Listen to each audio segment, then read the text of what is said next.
girl risks her life to save an hunted man. Never knew he's a CEO.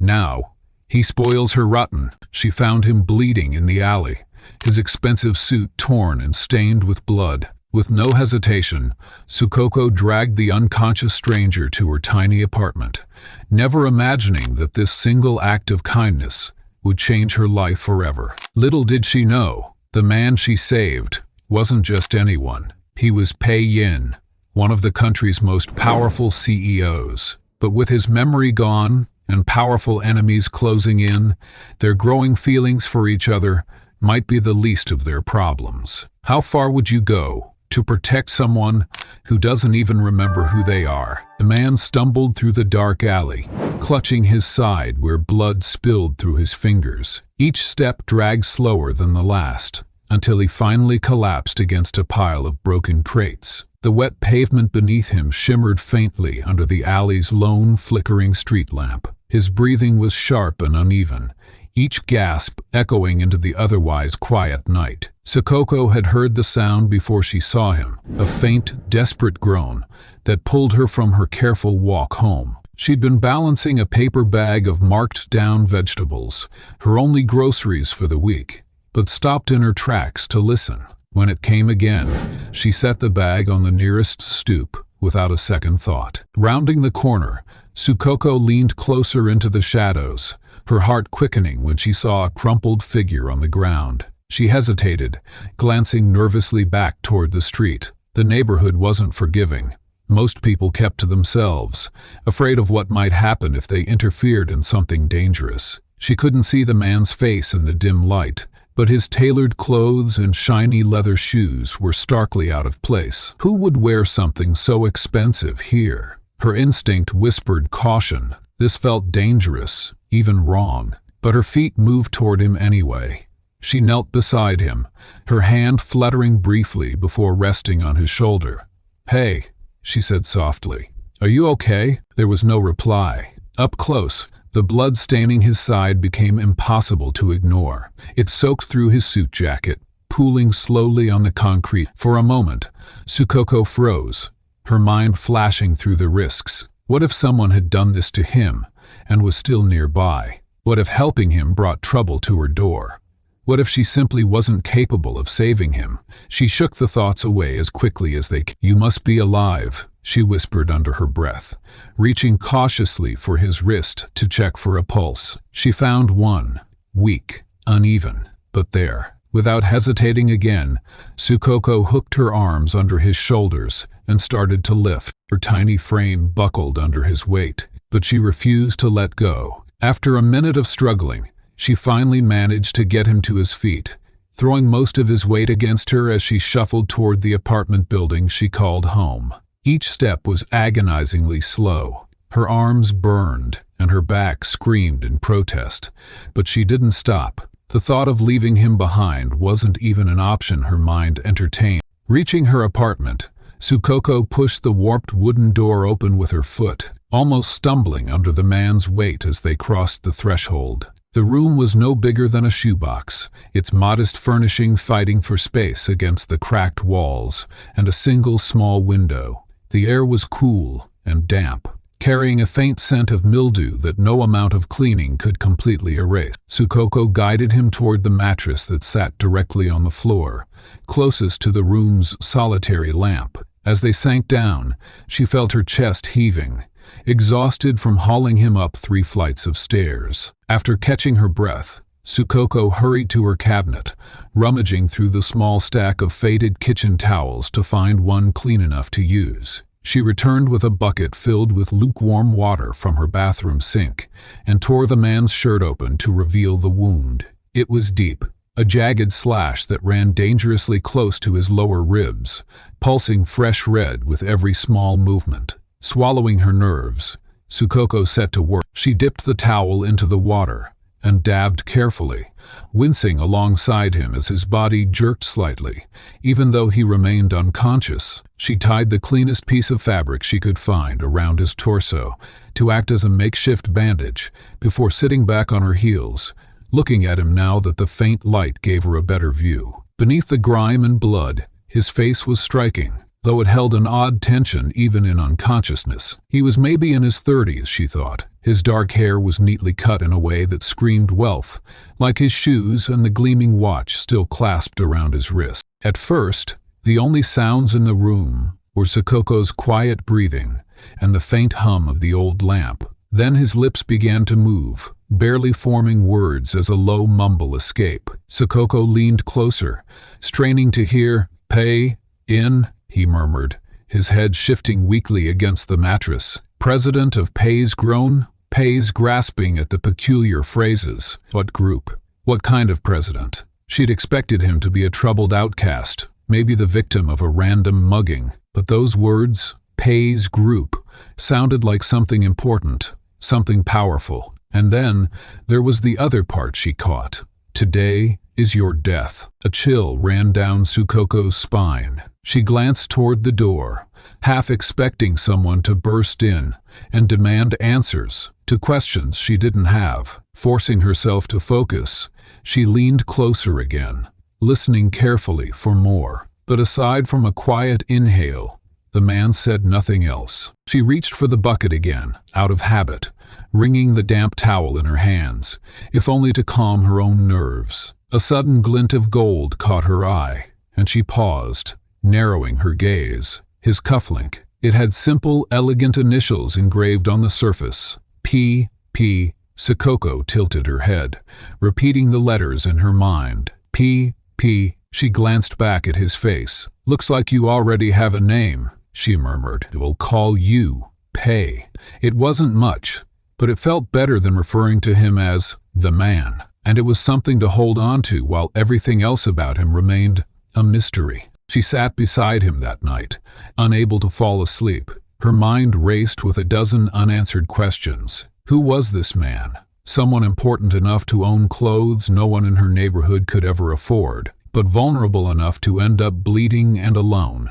The fragments of his muttering, whoever he was, whatever mess he was involved in, she wasn't about to abandon him now. Sukoko's morning started long before the sun broke over the distant skyline. She woke to the sound of her neighbor's radio, muffled through the paper-thin walls of her cramped apartment, and the faint rustle of stray cats weaving through the alley below. On this particular morning, her routine was different, not because of the light filtering through her single window or the usual aches in her tired frame, but because of the man lying quietly on her mattress. His breathing had settled into a steady rhythm that, for some reason, gave Sukoko a sense of relief she couldn't explain. He was alive, and for now that was enough. Pulling herself away, Sukoko crossed the tiny room to prepare what little she had for breakfast. A cracked mug of tea, a half loaf of bread she saved from the bakery's unsold pile,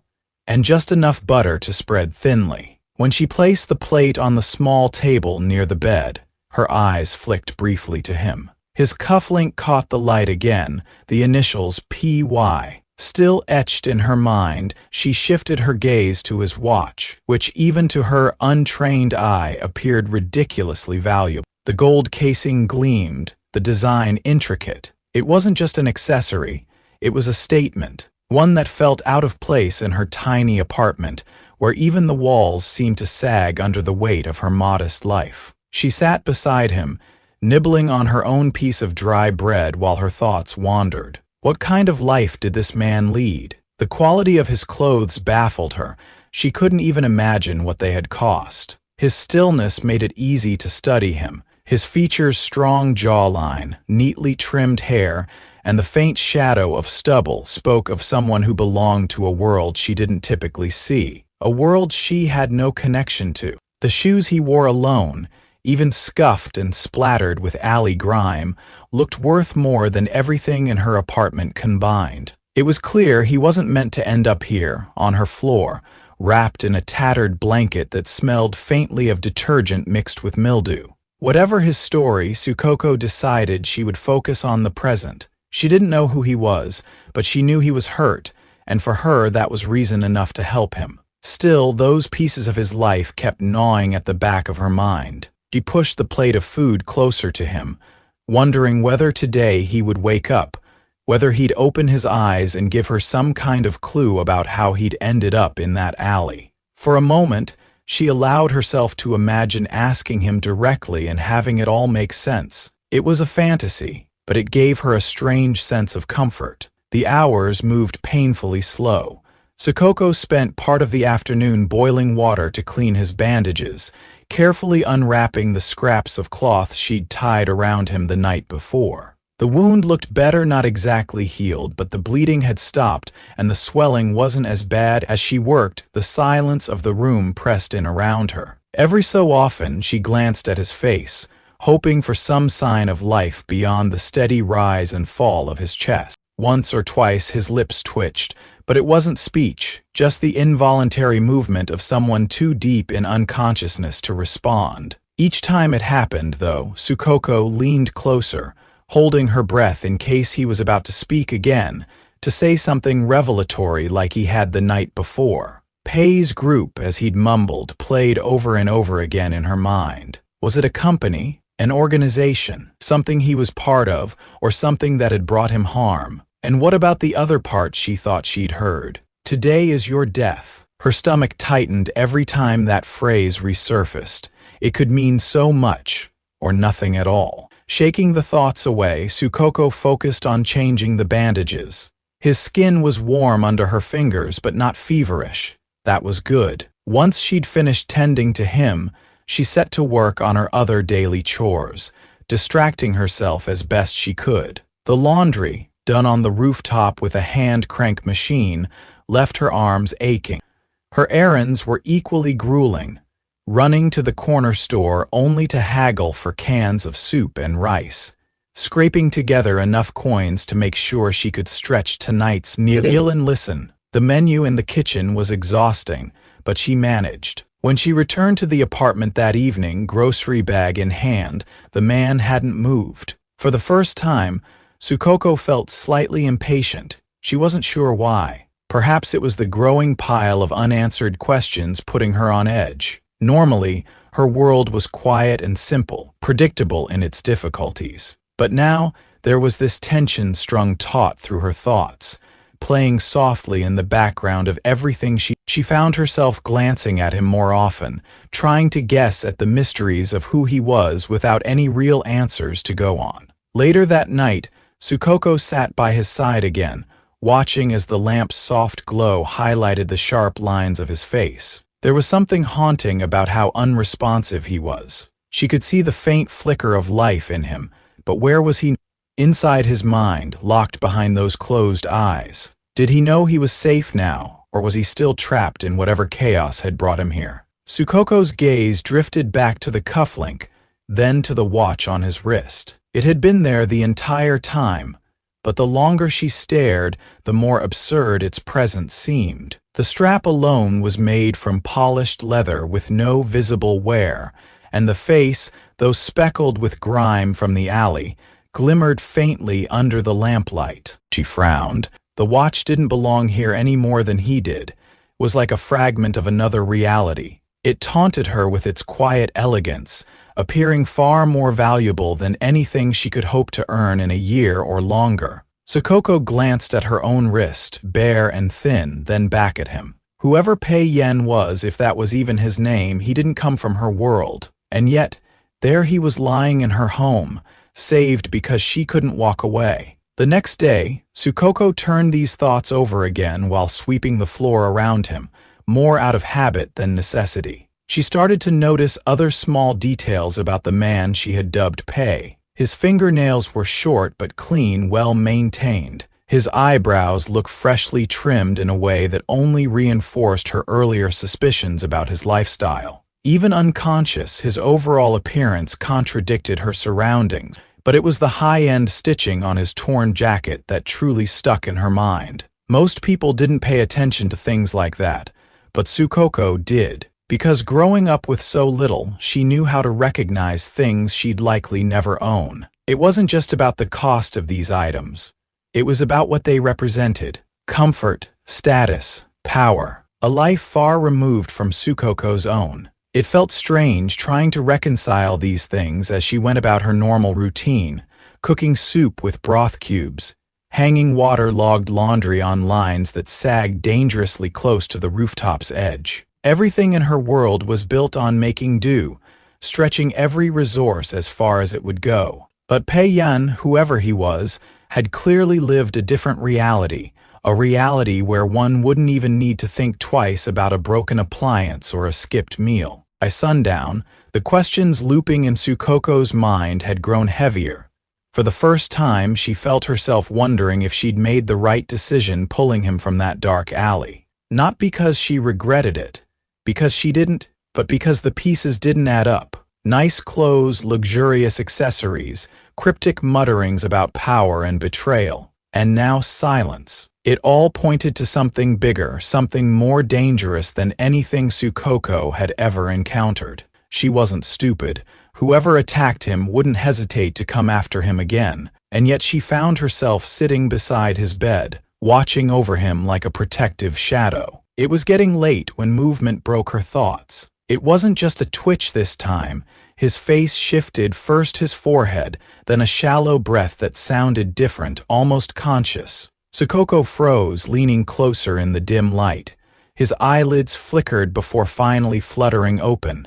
Dark brown eyes, glassy with exhaustion, stared up at her as though she were the most unfamiliar thing in the world. Sukoko didn't speak. She waited, gripping the edge of her chair tightly. The man blinked slowly, looking not at her but around the room. His confusion was obvious. Though Sukoko offered a soft, reassuring smile, it did little to lift the haze from his gaze. Finally, his voice came, low and raspy. "Where?" He trailed off, his brow furrowing. "Where am I?" "You're safe," Sukoko said quietly, her voice barely louder than a whisper. "This is my home." Awkwardly, she gestured to the small room behind her, knowing it wasn't much to look at. The man frowned, his expression tightening. His hand moved instinctively to his head, and he winced when his fingers brushed the bandages wrapped there. His next words hit harder than anything Sukoko expected. "Who?" He paused, swallowing hard. "Who am I?" Her hand hesitated mid-air, caught between wanting to comfort him and being at a complete loss for what to say. She stared at him for a moment before responding softly. "I was hoping you could tell me that." It had been 2 days since Pei-yen woke up in Sukoko's apartment, and though he could now sit up and speak, the storm of confusion in his mind hadn't quieted. He sat cross-legged on the mattress, staring at the rough walls that surrounded him. The air in the room felt heavy as he tried once again to force a memory to surface. Anything that might explain who he was, where he came from, or how he'd ended up like this, all felt maddeningly out of reach. To his hands absent-mindedly ran over the fabric of the borrowed sweater Suko had offered him, a soft but fraying garment that smelled faintly of soap and something floral. He hated feeling like this. Fragile, rootless, utterly directionless, but there wasn't much he could do about it.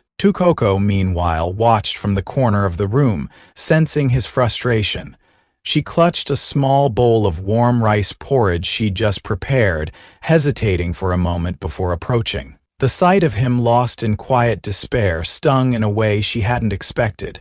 She knew what it was like to feel stuck in uncertainty, though perhaps not in the same way. "Here," she said gently, taking a step closer and holding out the bowl. "Eat something. You'll think better on a full stomach." He looked up at her, slightly startled, and for a second his guarded expression softened. Her voice, steady and calm, had a way of cutting through the chaotic noise in his head. Reluctantly, he took the bowl, mumbling a quiet "thank you," before scooping a small bite into his mouth. "You don't need to thank me every time," Sukoko said, pulling a chair closer so she could sit by him. There was a touch of lightness in her tone that made her seem at an ease, though she was always mindful of the tension sitting quietly between them. "You're going to get tired of saying it, you know." "I don't think I will." Pei's words were faint, almost automatic, but they carried a sincerity that made Sukoko pause. For a moment, he balanced the wooden spoon between 2 fingers,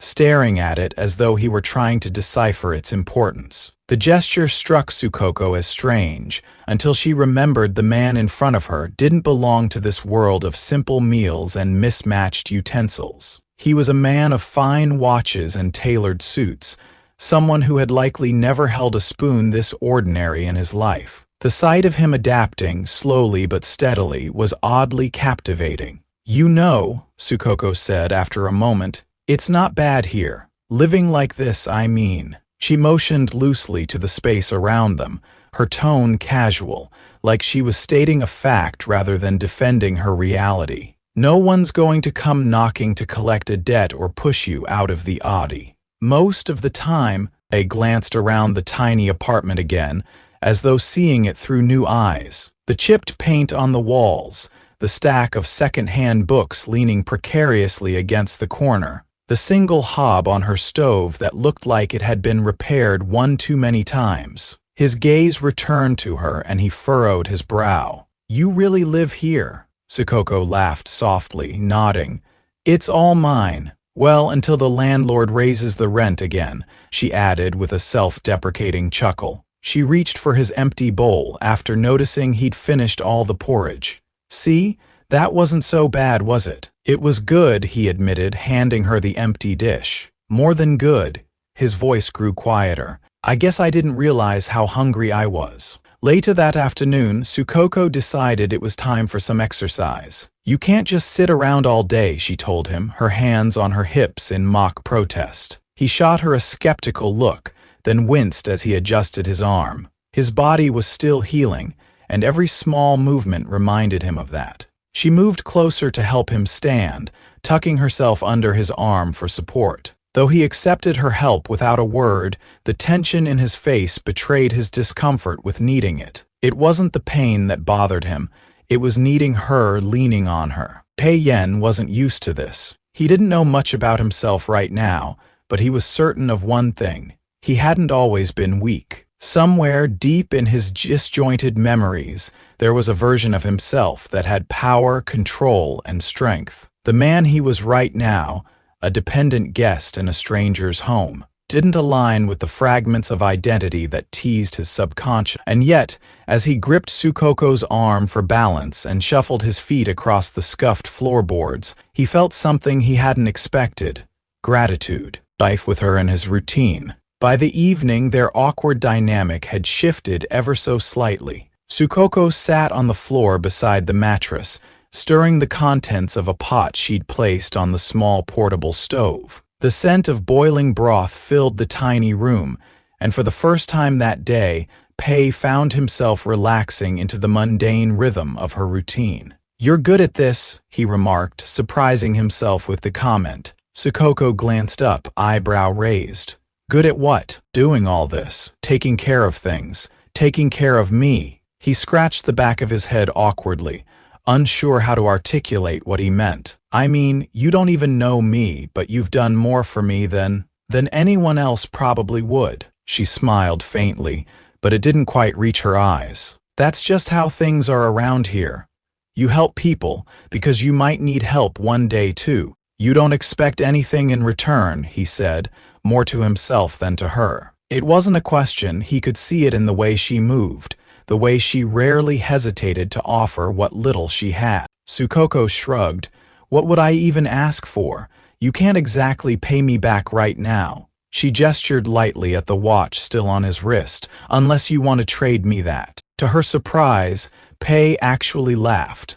A short, genuine sound that felt strangely unfamiliar even to him. The tension in his shoulders eased slightly, and for the first time, he met her gaze without the weight of unease behind his eyes. "Fair trade," he said with a small smirk. The conversation moved to less serious topics after that. Sukoko told him little anecdotes about the neighborhood, about her run-ins with colorful shopkeepers and the stray cats she sometimes fed on her way home. Pei listened, nodding occasionally, but mostly trying to absorb the unfamiliar sense of ease that came with being around her. There was something about Sukoko, her presence quieted his constantly racing thoughts, as though she was grounding him in a way he couldn't explain. That night, as he lay back on the mattress, staring up at the cracks in the ceiling, He felt himself wrestling with two conflicting emotions. On one hand, there was a sense of calm, the kind that crept in when Sukoko's warmth and kindness pierced through the shadows of his disorientation. On the other hand,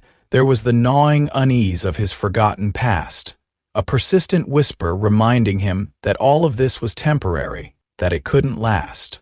Somewhere out there, something was waiting for him, something dangerous. The thought tightened his chest, but he couldn't bring himself to dwell on it. Not tonight. At some point, Pei's voice broke the quiet stillness of the room. "Why did you do it?" Sukoko glanced up from her spot near the window, where she had been absent-mindedly arranging a pile of freshly folded towels. "Do what? You did just save me that night." His voice was steady, but the question itself carried weight. "You didn't even know me. I could have been anyone." It was clear she'd heard the question before, though perhaps not from him, and had probably answered it the same way each time. She shrugged simply. "You were hurt. I could help, so I did." Pei watched her for a long moment. Her answer should have felt plain, even incomplete, but somehow it carried more than the words themselves. It wasn't about logic or reason. It was about something deeper, something concerning her character. He wanted to say more, but the exhaustion tugging at him won over. As Sukoko turned back to the towels, Yen closed his eyes, her words lingering in his thoughts longer than he expected. The quiet, unassuming essence of Sukoko was undeniable, and for once he let himself simply feel it rather than question it. The first sign of trouble came one morning just after sunrise. Sukoko had stepped out to sweep the narrow walkway that led to their building, a daily chore she used more for distraction than cleanliness. The city buzzed with its usual noise, the distant hum of scooters, the occasional bark of a dog, and the soft murmur of vendors setting up shop for the day. Sukoko took little notice of it, until she overheard a pair of low voices nearby, sharp yet guarded. At first, it was just snippets she caught, the harsh scrape of a shoe scuffing against pavement, a muttered phrase about an alley. But then, one of the voices said, clearly enough for her to hear, "A man in a suit. Someone must have seen him." Sukoko tightened her grip on the broom handle, her pulse quickening. The words sent a chill running along her skin, and her mind immediately leapt to Pei Yen. There was no mistaking the description. Over the past few days, thousands of unanswered questions about him had plagued her mind. Who was he? Who had hurt him? And now, the worst question of them all, who was looking for him? She kept sweeping, keeping her head down as though absorbed in her work, but her ears stayed sharp, catching fragments of what the men asked as they spoke to one of Sukoko's neighbors. Her elderly neighbor's voice quivered slightly as she dismissed them, claiming she hadn't seen anyone new in the area. Sukoko forced herself to remain calm, pushing through the growing fear that prickled at her scalp. She was careful not to rush back inside, keeping her movements as natural as possible as she finished sweeping and returned to her apartment. Inside, Pei Yin was seated at the far end of the small room, his expression distant as usual. The sight of him like this, quiet, unthreatening, stood in stark contrast to the pool of dread now circling Sukoko's thought. She shut the door softly, pressing her back against the peeling wood, as though bracing for something heavier. Pei glanced up at her, frowning slightly, as if sensing that something was wrong. "What is it?" he asked. His voice wasn't particularly strong, but it was steady enough to ground her for the moment. Sukoko exhaled, trying to sound calm. "Nothing," she said, moving toward the stove where a pot of water bubbled faintly. She reached for a cracked mug to distract herself. "Just more noise on the street today." He didn't press the point, but his gaze lingered on her longer than it needed to. Her lie sat heavy in the air, obvious even to herself. Later that day, when Pei sat fiddling absent-mindedly with the strap of his wristwatch, Sukoko's hesitation gave way to guilt. She wanted to warn him, to tell him about the men, but the words faltered each time she tried to speak. What would she say? And worse, what if telling him only made things worse? It was clear, though, that something weighed heavily on his own mind as well. Twice, she caught him closing his eyes with a grimace, clutching at his temples as though chasing away a lingering ache. "I think I'm starting to remember small pieces," he admitted quietly that evening, as they sat near a dim lamp, huddled over a meal even barer than the one before. His low tone carried less hope and more strain, the words an effort to verbalize. Sukoko, pausing mid-bite, looked at him carefully. "It's not clear yet," he added, "but I see flashes. A room filled with glass walls, a long table, people arguing about something important. A meeting?" Sukoko asked softly. "Yes, maybe," he muttered, the crease in his brow deepening. "It feels tense, heavy, like I was there to decide something." Someone was shouting, and there's this voice, a man's voice, saying I didn't see the bigger picture, that I should enjoy my power while it lasted. His expression darkened, shadows playing across his face as the lamplight flickered. And then it all stops. A chill swept over Sukoko at his words, though she tried not to let it show. Up until this moment, Pei hadn't really spoken much about his lost memories. There had been vague murmurs, yes, but not details like these. His recollection painted a picture she could neither fully grasp nor ignore. Power. Betrayal. Those words belonged to a life completely foreign to her, and yet they hung dangerously in the small space between them, heavier than anything she'd expected. As much as Sukoko wanted to keep him safe, she was starting to face something deeper. Whoever Pei Yen was, his life was far bigger than the walls of her tiny apartment. The flashes he described, glass rooms, tension, power struggles, they didn't leave much room for doubt. Pei wasn't just anyone. He was someone, and that terrified her more than she wanted to admit. The next day, more unsettling occurrences began to stack up. Sukoko noticed unfamiliar faces hanging around corners too long, loitering with all the intent of someone waiting for an answer, rather than simply passing through. Two older shopkeepers she often spoke with had suddenly stopped their usual cheerful chatter, their guarded glances suggesting a shared worry that no one was willing to say out loud. One even muttered vaguely about trouble finding its way into the area, though neither addressed her directly. Sukoko's stomach churned as she sensed the quiet conversation happening just beyond her reach, the walls beginning to close in. Her anxiety must have started seeping into her movements, because that night, Pei finally called her out. "You've been avoiding eye contact all day," he said bluntly, as she replaced the bandages on his ribs. His tone had grown sharper in recent days,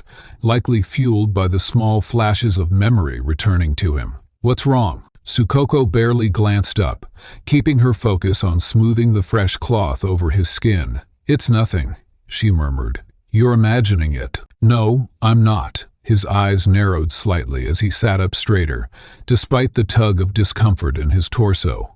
"Something's going on. I can feel it." Her hand stilled for the briefest moment, before she set the roll of bandages aside. She sighed, pressing both palms against her knees as she sat back. "Someone's been asking about you," she admitted finally, her voice quieter than usual. "Strangers. They've been around the neighborhood asking if anyone's seen a man in a suit." He didn't react immediately, though after a moment, his brow furrowed deeply, and his hands, now resting on his knees, curled slightly into fists. It was clear her words had unlocked a new layer of fear, one that he was reluctant to voice but no less aware of. "And you didn't tell me this earlier?" he asked, the hurt in his voice thinly veiled. "I didn't want to worry you," she answered truthfully, though the weight of that rationale felt weak now under his gaze. "But I'm telling you now because I think something's wrong. Really wrong." For a long moment, the only sound was the faint creak of the apartment settling into the night. Pei's gaze remained fixed on the floor in front of him, his expression clouded. "Whoever they are," he said quietly, "they won't stop until they get what they want. I wish I could tell you why, but..." He broke off, his hand lifting briefly to his head again, as though trying to physically pry a memory loose. When he spoke again, his voice had taken on an edge of resolve. "You don't need to get involved in this, Sukoko. That's not up to you, is it?" she replied, her words sharper than she'd intended. Pei looked at her in mild surprise, but Sukoko's discomfort didn't waver. She stood, brushing her hands down the front of her worn jeans. "You're here now. They're looking for you here." That makes it my problem too. It was clear from her words and tone that Sukoko had already made her choice, long before this conversation. It wasn't a matter of possibilities anymore, of what might happen. It was happening. And whether she fully understood the risks or not, she wasn't going to let him face it alone. If the strangers outside wanted Pei Yin, they'd have to go through her first. As much as Pei wanted to argue, wanted to push her away for her own safety, there was something about the quiet determination in Sukoko's voice that stopped him. It was obvious she wasn't a person easily deterred once her mind was set. And for reasons he couldn't quite name yet, that resolve both reassured and terrified him. That night, Pai sat awake long after Sukoko had fallen into her restless sleep. He found himself staring at her small figure curled up on the other side of the room, his thoughts swirling darkly. It didn't make sense, this overwhelming need to protect someone he barely knew. But when he thought about the strangers asking questions just outside her door, a sharp anger welled inside him, making him clench his fists hard enough to feel his nails digging into his palm. Despite his near-constant confusion about himself, one thing burned clearly in his chest. Whatever danger came next, he wouldn't let it touch her, not if he could help it. The peace Sukoko and Pei Yin had built within the walls of her modest apartment was fragile, and it began to crumble when whispers of his survival reached the ears of those who had been so sure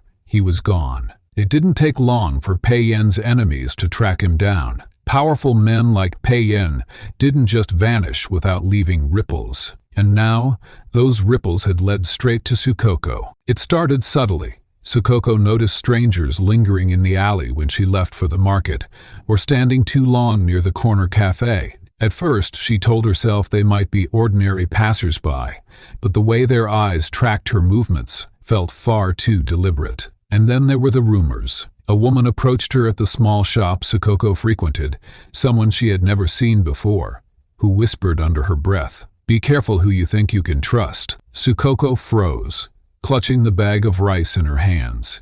She didn't ask what the woman meant. She didn't need to. Every step outside the apartment now felt like walking a tightrope. The first real blow came from Wai Ya, the woman Pei Yin once called his fiancée. She arrived unannounced, sweeping into the neighborhood with an air that demanded both respect and fear. Her perfectly tailored trench coat and designer handbag were as much weapons as her words. Wai made no effort to hide her disdain when she saw Sukoko for the first time. The sneer on her face lasted only a second, but it was enough to send a chill crawling up Sukoko's spine. "You must be the hero," Wai said smoothly, her voice dripping with faux warmth. She didn't wait for Sukoko to respond before stepping closer. "Do you even know who he is? What you've tangled yourself in?" Her words weren't a question, they were a threat, thinly veiled but sharp enough to make their point. Sukoko opened her mouth to reply, but Yaiwei's attention had already drifted dismissively,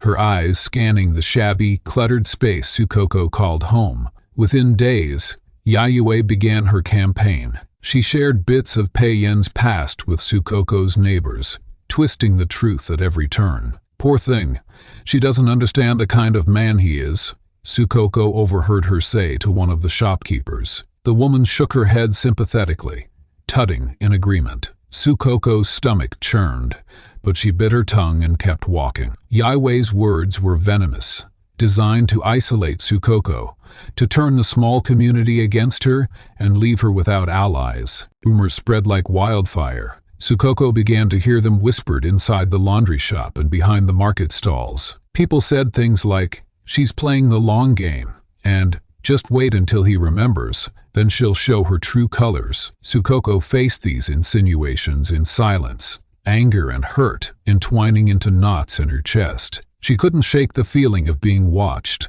of being judged by the people whose quiet nods and familiarity had once comforted her. Meanwhile, Pei Yin's cousin, Pei Yu, saw the news of Pei's survival as an opportunity. As ambitious as he was clever, Pei Yu had already positioned himself as a key player in the company during Pei Yin's absence. In his mind, Pei Yun's return was a step backward, one that needed to be prevented.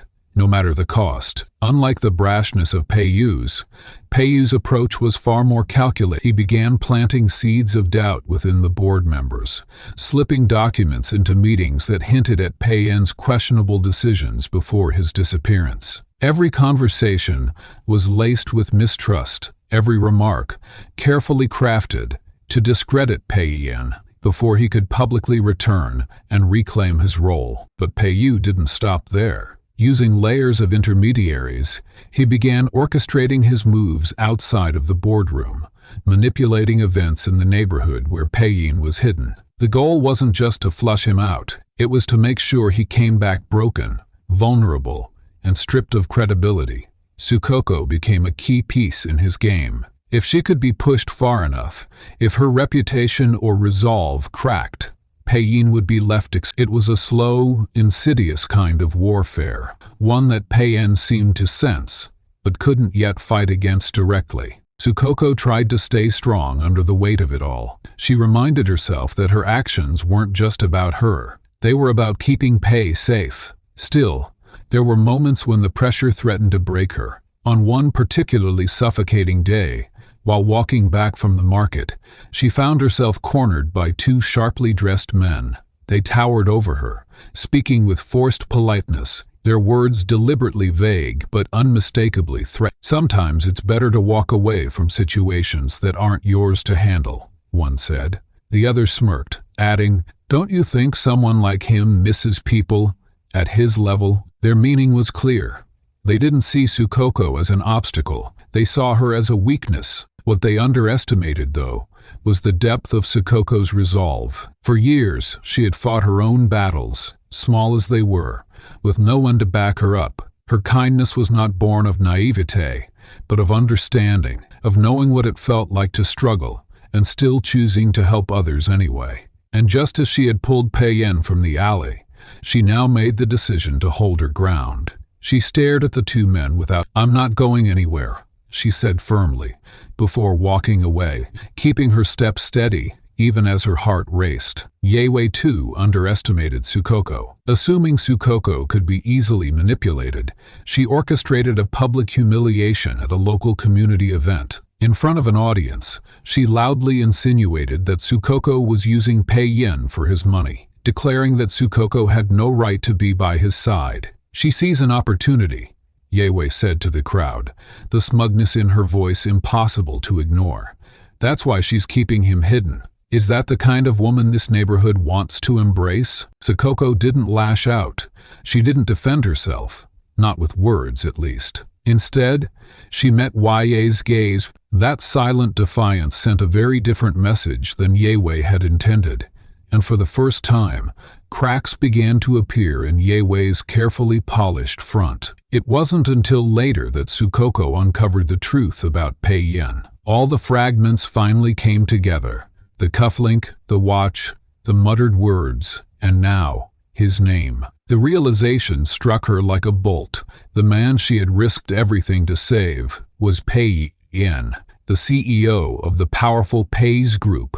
The weight of his identity settled uneasily. She looked over at him, seeing not the vulnerable man she had fed and cared for, but the immense figure he had once been, and perhaps could be again. And yet, Sukoko stayed. The truth hadn't changed the man he was now, the one she had come to know in the quiet moments when the world wasn't watching. In her eyes, Pei Yan wasn't defined by his wealth or his title, but by the small, unguarded ways he had begun to navigate the simplicity of her life. With her, he was still the man who winced when trying to sit upright, who thanked her for every meal, who looked at her like she was the only thing keeping him anchored to a world that had slipped away. She didn't love the power he represented. She loved the person he was, even if that person lived in the shadows of a painful, mysterious past. But their love, however quietly it began, now faced forces that would stop at nothing to destroy it. The schemes continued to close in around them, and as much as Sukoko tried to protect Pei Yan, she knew they couldn't remain in hiding forever. Outside her tiny sanctuary, the stakes kept rising, and those who wanted her gone wouldn't rest until they had their way. Inside, though, The bond between them grew stronger. It wasn't just about romance anymore. It was about survival, for both of them. His first clear memory came like a crack of lightning through a dark sky. He was standing before a massive table inside a gleaming conference room, his reflection distorted in a glossy surface. A tension lingered in the air, voices rising and falling, heated arguments he couldn't quite process, names that felt familiar tumbling out like accusations. And there, at the center of the storm, was one face locked on him, a man with a clenched jaw and cold, piercing eyes, whose voice rang louder than the rest. "You're blind," the man spat. "Enjoy your power while it lasts." Pei woke with a start, breath catching in his throat, that biting phrase reverberating in his head. He sat up from the mattress, his chest heaving, his hands trembling as they gripped the thin blanket. The quiet, cracked walls of Sukoko's apartment slowly came into focus. For a moment, he shut his eyes again, trying to block out the flood of emotions the memory had triggered. But it was already too late. Doors within his mind had opened, and fragments of who he once was began spilling through at a pace that unsettled him. Sukoko noticed the shift in him as she brought over a simple breakfast of rice and tea. She had seen him stir from troubled dreams before, but this time something was different. His silence hung heavily between them, his gaze fixed somewhere far away as he traced the rim of the ceramic cup she had handed him. "Do you remember something?" she asked, her voice careful but curious. Sukoko had learned to tread lightly when it came to his amnesia. It wasn't just about lost memories. There was a deeper pain buried beneath the surface, one that she feared even he was afraid to confront. For a while, he didn't answer, staring at the steaming tea, as if it held the answers he needed. "I do," he said finally. "Not everything. Pieces." His voice was steady, but there was a visible weight behind his words. Sukoko sat across from him, watching as he leaned back against the uneven wall, his hands folded tightly in his lap. Slowly, as though testing the waters, he began to share what had come rushing back to him: the glass conference room, the arguments, the accusations, and that cold, lingering phrase. As he spoke, his expression hardened, his features twisting with a pain Sukoko had not seen in him before. "It wasn't just a disagreement," he mumbled, almost to himself. "It was war. Corporate war. Boardrooms weren't just meetings. They were battlefields, and I didn't always win fair." She stayed quiet, listening carefully, allowing him to unpack what little clarity these fragments brought him. He ran a hand down his face and exhaled deeply, his shoulders slumping under the weight of what he was realizing. For so long his identity had been nothing more than a blur, but now the outline of it was becoming sharper, and with that clarity came guilt. "I think I hurt people, Sukoko," he said suddenly, his jaw tightening. "Not just through business, I mean really hurt them. Decisions I made, deals I forced. It wasn't just about power, it was greed, it was ambition." His fingers dug into the blanket at his side, his breathing uneven. "If you had seen the man I was, you wouldn't have saved me." Sukoko blinked, taken aback by the vulnerability in his voice. She leaned forward, brushing her fingers across the cup in front of her, searching for the right word. "You don't remember everything yet," she said quietly. "And even if all of that is true, it doesn't have to be who you are now." Pei looked at her then, his eyes tired but searching. For days he had found solace in Sukoko's kindness, in her steady presence that asked nothing in return. And now, sitting across from her, he felt the sharp sting of being undeserving. She had saved him, cared for him, protected him from dangers she didn't even fully understand, all for someone who didn't even know how to describe himself beyond fragmented memories of power, wealth, and selfishness. "It's not that simple," he said bitterly. "You don't just get to undo what you've done by pretending it didn't happen." He shook his head, frustration mounting. "I don't even know how to apologize for a life I don't fully remember, but I know enough to hate that I was part of it." Sukoko's expression didn't waver. Instead, she reached out, placing a hand hesitantly on his forearm. Her voice softened, though her words carried resolve. Then make it mean something now. Whatever you regret, you have the chance to make better choices, even if the past doesn't go away. Her unwavering tone silenced him. For a moment, Pei just stared at her, marveling at the sincerity in her eyes. Growing up, he had been surrounded by people who smiled to his face, but schemed behind his back. His success had made him valuable, a piece in their games for power and influence. But Sukoko, she remained by his side, supporting him without judgment, despite having no reason to trust in the version of himself he barely trusted. The more he unraveled the memories returning to him, the sharper the contrast between Sukoko's unconditional care and the betrayal that had ultimately led to his downfall. Sitting in that dim, cramped apartment, Pei found himself recalling faces, board members, corporate rivals, even friendships that had crumbled beneath ambition. These people had once surrounded him, but none had ever made him feel half as understood as Sukoko did in their brief time together. The turning point came days later, when Pei abruptly sat Sukoko down, his expression resolute. He had been quieter than usual that morning, although his movements were deliberate, purposeful. Sukoko could see the change, though she hadn't pressed him on it yet. "I need to go back," he said, voice steady but low.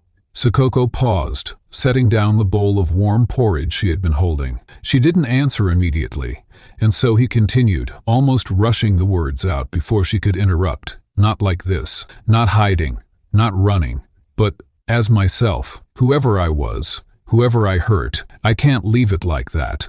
I need to fix it." Sukoko searched his face, her brows furrowed in concern. "You can't just walk back into a world that tried to destroy you," she said quietly. "They'll take you down again." "They might," he admitted without hesitation, though there was no fear in his voice. "But if all I do is hide here, then I'll still lose. Maybe not in the way they want, but I won't be anyone worth protecting. And I want to be. I want to be someone you can trust. Someone who isn't just a shadow creeping through your life." Her eyes softened at his words, though the worry in her expression didn't fade entirely. "You're already someone worth protecting," she said after a moment. "You don't have to put everything at risk to prove that." "It's not just about me," he countered. "It's about making sure no one pays the price for what I didn't finish. People trusted me with something, that much I know. And I didn't honor it. Maybe I can't change everything, but I can at least make it right for the people who deserve better." Sukoko didn't respond immediately, but this time, it wasn't because she doubted him. It was because she could see, in those words, the heart of a man who wanted desperately to leave behind the worst parts of himself. There was no calculation in Pei's tone, no arrogance. He wasn't looking for redemption because it was owed to him. He was choosing to earn it. And for that reason alone, Sukoko knew deep down that her trust in him wouldn't falter. The conversation didn't end that morning, and the days ahead were filled with quiet moments of planning, reflections scattered between simple meals and long silences. Sukoko worked meticulously to gather fragments of the life Pei would need to reclaim. Through her network of community members, many of whom had once been suspicious of Pei's presence, Sukoko shared pieces of information discreetly, slowly unraveling the picture of who Pei Yin truly was. With each detail they uncovered, the gravity of Pei's decision became clearer. The people waiting for him, both allies and enemies, had no interest in mercy. As they worked, Sukoko began to notice a shift in Pei's demeanor. Where guilt had once weighed him down, there was now a quiet resilience building within him. This wasn't just survival anymore. It was transformation. Pei Yin wasn't erasing the pain of who he had been. He was rebuilding himself around it, using Sukoko's belief in him as a foundation. Their bond deepened further during quiet moments, where vulnerability replaced words. Sukoko never asked for details that were too painful for Pei to uncover, yet her mere presence reminded him of what redemption could mean. And each time he reflected on the loyalty she had shown, even when she could have turned away, he felt part of himself anchoring more deeply in the person he wanted to become.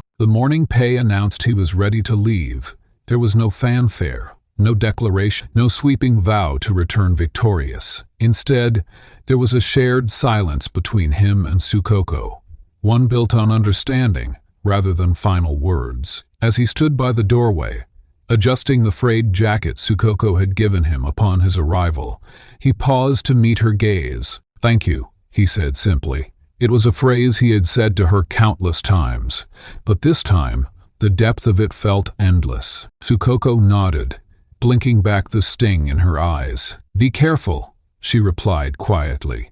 Then, almost as an afterthought, she added, "Come back whole." He didn't answer, not because he doubted her words, but because what lay ahead of him was far greater than promises. Pei's journey forward would soon demand everything he had, and perhaps more. But as he stepped into the world beyond her door, he carried with him one undeniable truth. It wasn't just about reclaiming who he was. It was about becoming someone worthy of her faith. The first call came when Sukoko was at the rooftop, stringing laundry onto a sagging clothesline. She had left her phone on the kitchen counter, its aged, splintering plastic casing well worn from years of use. By the time she returned and saw the missed call, she assumed it was the landlord or another harmless routine disruption. But when the phone rang again, just as she reached for it, she felt the hair on her arms rise. Answering cautiously, she pressed the phone close to her ear and said a soft, "Hello? Sukoko?" The voice purred on the other end. It was Yayue, every syllable dripping with insincerity. "I thought I'd give you the courtesy of calling before things get messy." Her coy tone was enough to make Sukoko's grip tighten on the phone. Without waiting for Sukoko to reply, Yayue added, "Has he managed to tell you yet about the woman he left behind? The promises he made to me?" "No? Well, I suppose honesty isn't his strong suit, is it?" Sukoko, holding her breath, hovered between outright anger and creeping doubt. Yayue continued, "You're playing at something you don't understand, little girl. Pei belongs to a world far outside your reach, and if you're not careful, your desperation to hold on to him might cost you even more than you think." There was a pause. Sukoko struggled to find words, but before she could reply, the line went dead. Sukoko lowered the phone slowly, but her mind raced. The idea that Yayue might still have a claim, or at least believed she had one, wasn't entirely surprising, but the way she spoke made Sukoko feel taunted. Something about Yayue's confidence wasn't built on empty spite alone. It was clear she had a plan. Later that day, Sukoko considered telling Pei about the call, but decided against it. She didn't want to deal with his frustration, or worse, his misplaced guilt. For now, she kept quiet. It didn't take long for Yayue to escalate. Within days, Sukoko noticed her name and Pei's being whispered among neighbors, who still carried lingering unease about the mysterious man in her apartment. Yayue's influence crept through the neighborhood like frost, cold and invasive. Then came the rumors. Another voice muttered not so quietly, "She thinks she's special because of his promises." The whispers didn't stop there. They grew sharper, nastier. Sukoko soon learned the source. According to Yayue, Peiyin was the father of her unborn child. The phrase, "fake pregnancies," rattled constantly in Sukoko's head, but even knowing the truth didn't quiet the ache of hearing it repeated, as though it were fact. Sukoko could see the carefully crafted intent behind every word Yayue spread. Once he remembers where his loyalty really is. Pei, meanwhile, caught the edges of her worried glances, but didn't push for answers right away. He had been working to regain his footing in the company, re-establishing trust with those board members who had not yet turned fully to Peiyu's manipulations. The stress of rebuilding his identity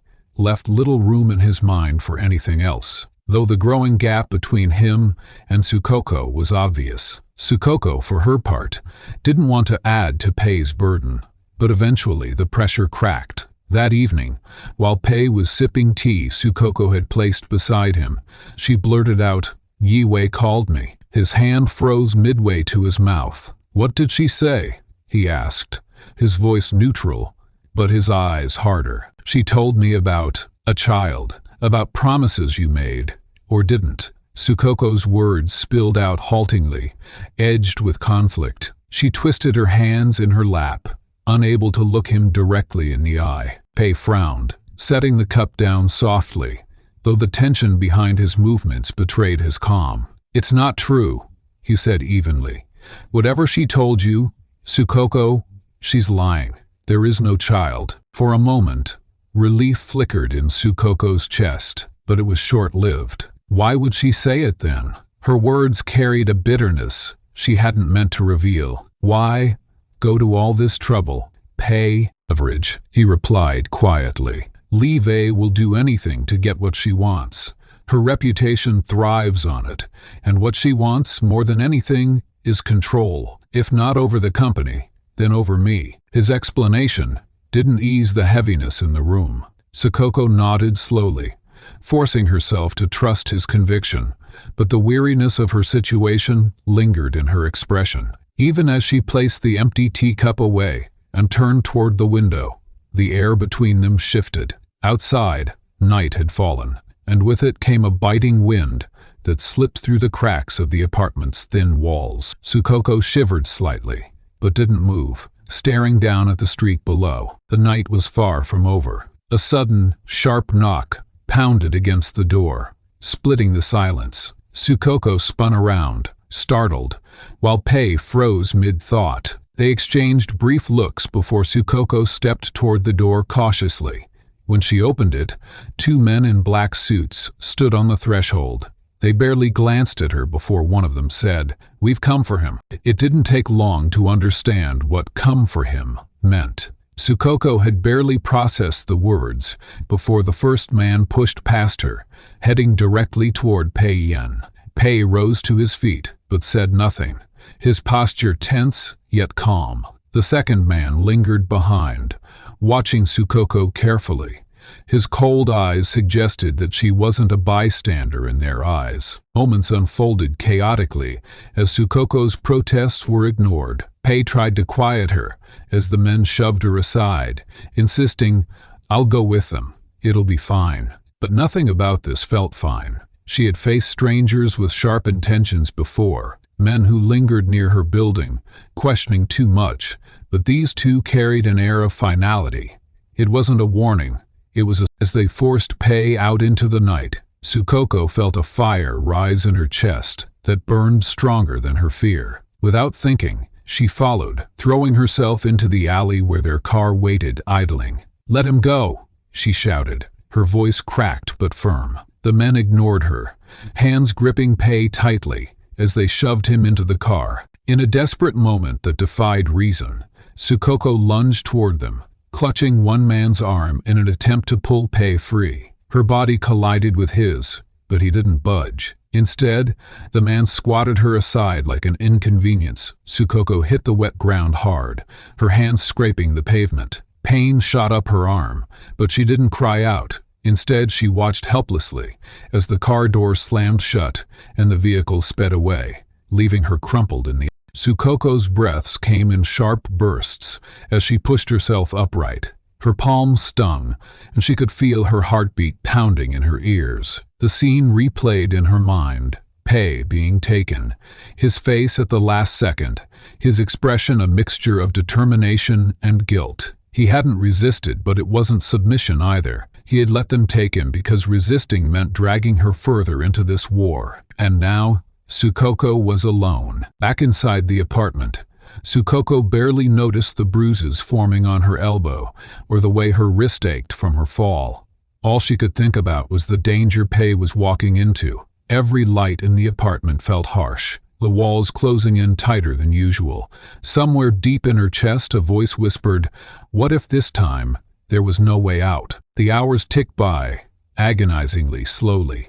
Sukoko paced the room in silence, unsure whether to scream or collapse from exhaustion. When the door finally burst open again, she thought she was imagining it, until Pei stumbled through, bruised and disheveled, but alive. His shirt was torn, and there was a fresh cut on his cheek, but his gaze only saw. "Are you okay?" he asked, his voice raw, as though he had no right to be the one asking. Her relief was immediate. Sukoko crossed the room in an instant, her hands hovering near his shoulders but not quite touching. "What happened? What did they want? Pei shook his head, gently brushing past her questions for now. It doesn't matter. His voice cracked slightly before he forced something steadier. I'm fine. But Sukoko wasn't satisfied with his lack of answers. You can't keep saying it doesn't matter, Pei. It does. Whoever they are, they're not going to stop. His silence said more than he could, and soon her frustration crumbled into exhaustion. She dropped into a chair nearby, her arms tight around herself. I don't know how much more of this I can take, she whispered. Pei's gaze softened as he crouched carefully in front of her, his own weariness written into the lines of his face. You didn't sign up for this, I know that. And yet, here you are. The weight of his words hung between them. Sukoko didn't respond right away, her throat tight. I'm here because I couldn't forgive myself if I wasn't. Not because it's easy. There, beneath the dim light of the single lamp, it was clear to both of them how much had changed. They were not the same people they had been when Pei first stumbled into her world. For better or worse, they had made it this far together. Whatever was coming next, Sukoko knew she wasn't walking away, and for the first time, Pei wasn't sure he wanted her to. Pei Yan stood at the head of the vast conference room, a space he once commanded with confidence and authority. The polished wood of the table stretched out before him, surrounded by board members who had spent weeks under the spell of his cousin Peiyu. The room bristled with tension, the air thick with the weight of unspoken accusations. Pei's gaze swept the room, meeting each set of eyes. He no longer carried the sharp, unyielding dominance of his past self, but his presence now held something far stronger: clarity. He had returned not to reclaim power for the sake of pride, but to correct what had been broken, starting with the trust that had splintered in his absence. Peiyu sat at the far end of the table, his expression carefully neutral, though his fingers tapped idly against the arm of his chair. For all of Peiyu's calculated moves, sowing distrust, spinning stories of Pei Yan's incompetence, it was clear from the subtle shift in his demeanor that he had underestimated his cousin's will to return. Peiyu's disappearance had been the key to Peiyu's rise, and his unexpected return threatened to unravel weeks of careful manipulation. Pei Yan remained composed, even as he began to reveal the documents he had painstakingly gathered. Evidence of backdoor dealings and short-sighted decisions, orchestrated by Peiyu while the company reeled from the chaos of its missing leader. Pei didn't raise his voice or allow anger to color his tone. Each piece of evidence was presented with calculating precision, leaving no room for misinterpretation. The board members watched in stunned silence as the carefully crafted image of Peiyu's competence began to crumble under Peiyu's revelations. This company was built on trust, Pei said firmly, his voice steady despite the tension in the room. It's just between me and the people in this room, but between this company and every person who has contributed to its success. What has happened in my absence, this betrayal of that trust, is not something I can allow to continue. Leadership isn't about manipulating weaknesses. It's about taking responsibility, even when it's inconvenient or difficult, and that's why I'm here, to repair what's been broken. Peiyu's calm facade began to waver as murmurs rippled through the room. The weight of the evidence Pei Yan had presented was undeniable. It was no longer a question of whether Peiyu could reclaim his position. It was a question of how long Peiyu could remain in his. But winning back the company was just one battle. Pei Yan knew another war still raged closer to home. That evening, he returned to the sprawling estate of his family, where their wealth and influence had stood as unshakable as stone for generations. The grand entryway, with its gleaming marble floors and ornate chandeliers, felt colder than it ever had. Each step seemed to echo with judgment. His family had always been his most vocal critics, their expectations as suffocating as the traditions they refused to question. Sukoko stood at his side as they entered, her presence small against the enormity of his family's home. She didn't shy away, though. Her quiet strength had carried her this far, and she refused to falter now, even under the sharp gazes and whispered comments from Pei Yan's relatives. His aunt was the first to speak, her voice as crisp as the pearls around her neck. "This is the girl?" she asked, her tone heavy with disbelief. A commoner is the person you've chosen to stand beside you? Pei Yan's mother, ever reserved but sharp when it came to matters of family propriety, didn't wait for her sister to finish. Pei Yan, she said, her voice calm but with an edge that couldn't be ignored. You have responsibilities that extend far beyond your personal choices. You brought shame to this family when you disappeared, and now you return with Pei Yan's, with anybody who resembles. Sukoko felt the weight of their words, though she held her expression steady. Her hands rested at her sides, clenched just enough to stop their trembling. She had always known this moment would come. The criticism, the disdain, though knowing didn't make it any easier to endure. Pei Yan, however, seemed unaffected by their disdain. He stepped forward, positioning himself firmly between Sukoko and the family. This isn't a negotiation, he said, his voice calm but unwavering. Sukoko is not someone you get to approve or dismiss. She stood by me when I had nothing. She saved my life when the rest of you assumed it wasn't worth looking for. If you think that you have the right to judge her, or me, after what's happened, then you've misunderstood who I've become. His mother's eyes hardened, though she said nothing, allowing the sting of his words to ripple through the room. Sukoko felt her chest tighten, not from fear or humiliation, but because of the way Pei Yan's words shielded her, even as they fractured the already fragile ties he had to his family. For weeks, Pei Yan's family continued to push back quietly, their disapproval lingering in icy remarks and whispered conversations behind closed doors. But their resistance only strengthened Sukoko and Pei Yan's bond. They worked together unflinchingly, each challenge they endured only adding to the growing foundation of trust and respect between them. To Sukoko, it wasn't the grand gestures that showed Pei's commitment. It was the small, steady sacrifices he made for her, the way he corrected those who dismissed her without hesitation, the patience he showed as she navigated his world, the care he took in ensuring she never felt out of place. For Pei, Sukoko's resilience left an undeniable mark on him. Each time she held her head high in the face of judgment, or soothed his restless moments of doubt, he was reminded of why he had chosen her over everything else. Together they began to dismantle the walls that had long separated their worlds. Yan pushed against the rigid expectations of his social standing,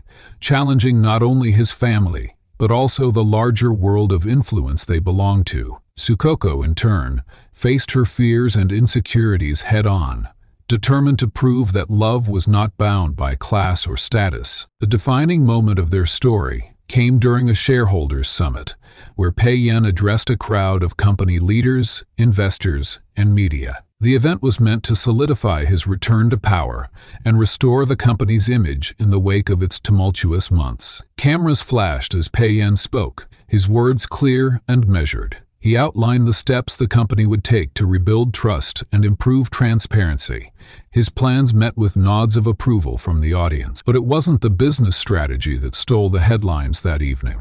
It was what came after. As the applause died down, Pei Yan paused, his gaze steady as it swept the room. Not far from the stage, Sukoko stood among the small group of attendees at the back, her figure barely noticeable amid the crowd. He took a deliberate step forward, every eye in the room now fixed on him. "Before I close tonight," he began, his voice firm, "there's one more thing I need to say." The room hushed, the air thick with anticipation. Every success I've ever had, every decision I've ever made, has been shaped by the people I've surrounded myself with. And for a long time I relied on the wrong people.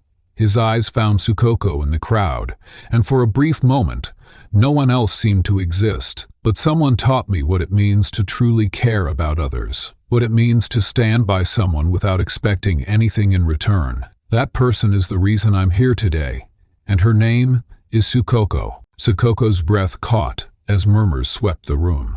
But before anyone could react further, Pei's voice rose again. "Sukoko is my strength. She is the reason I'm standing here tonight, and no amount of power or influence will ever change that." His words landed with finality, leaving no room for debate. Every critic, Every enemy who had sought to divide them was silenced in that moment. The declaration sent ripples beyond the room. Pei Yin's rejection of tradition and his bold stand for Sukoko not only resonated with those who admired his leadership, but also with the wider public. It marked the end of a battle not just for their love, but for the freedom to define themselves outside of expectation. In the days that followed, Pei Yin's family found themselves forced to confront their biases. While many still carried quiet disapproval, their outward resistance faded under the weight of Pei's unwavering devotion. Sukoko remained at his side, her quiet strength a testament to everything they had endured together. Their triumph wasn't about perfection.